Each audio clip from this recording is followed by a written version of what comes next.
Day 2 News. We enlighten the dark side.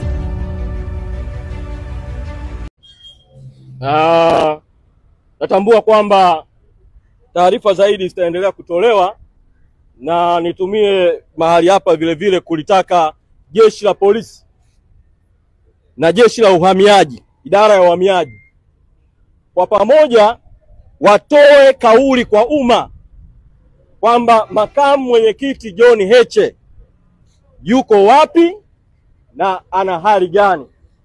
Makamu mwenyekiti alichukuliwa mchana kweupe, tena ni asubuhi kweupe kabisa, hapa mbele ya mahakama, na alichukuliwa na polisi na alichukuliwa na gari la polisi. Kwenye wajibu wa kusema yuko wapi na ana hali gani, wa kwanza kabisa ni jeshi la polisi na wa pili ni idara ya uhamiaji. Jana kwa nafasi yangu kama mtendaji mkuu nilifanya mawasiliano na kiongozi mmoja wa jeshi la polisi. Akanieleza kwamba makamu mwenyekiti yuko Dodoma, na akasema tufuatilie Dodoma. Sasa sikusema chochote jana baada ya kupata hiyo taarifa, kwa sababu kwa bahati mbaya jeshi la polisi ambalo linapaswa ifanye kazi kitaaluma na kitaalamu limekuwa na tabia wakati mwingine kutoa taarifa za uongo.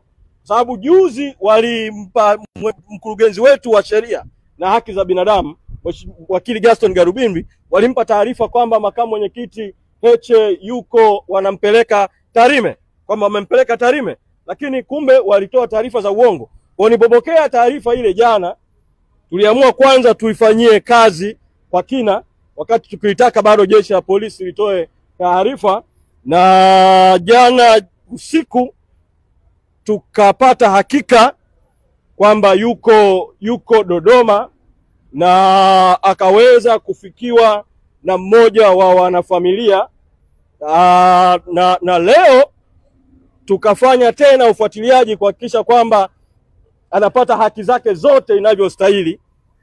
Toka asubuhi tulituma wakili, alikuwepo pale na hakupewa haki ya kumuona katika kituo cha polisi ambacho jana mpaka usiku alikuwepo.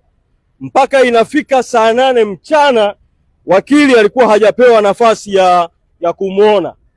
Baadaye tukiwa tunaendelea na shauri hili tulikuwa tunaendelea sasa, nimepata taarifa kwamba idara ya uhamiaji, na nayasema haya kwa sababu mamlaka zinazotakiwa zitoe taarifa mpaka sasa hazijatoa taarifa, kwamba idara ya uhamiaji afisa wao amefika pale kituo cha polisi kwa kile kinachoitwa kufanya mahojiano na makamu mwenyekiti Mheshimiwa John Heche.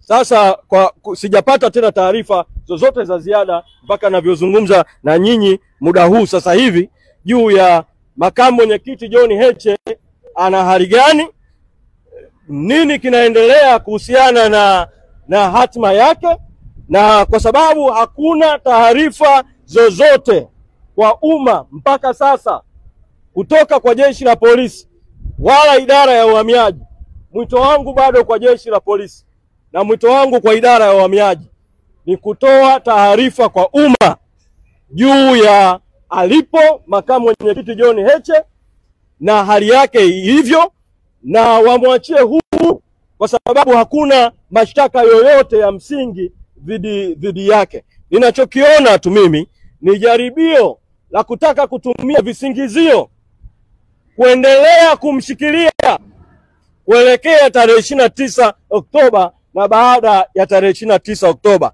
Sasa kwa sababu zimeshavuka saa 48, yuko ndani, amechukuliwa na polisi na hakuna hakika yuko kwenye hali gani na nini kinachoendelea, tulikwishaelekeza mawakili wetu kuweza kuwasilisha maombi Mahakama Kuu habeas corpus dhidi ya jeshi la polisi na dhidi ya jeshi la uhamiaji, idara ya uhamiaji, juu ya haki zake. Kwa hiyo wakati tukiendelea na taratibu nyingine, kama kutatokea chochote cha ziada tutatoa taarifa. Day 2 News. We enlighten the dark side.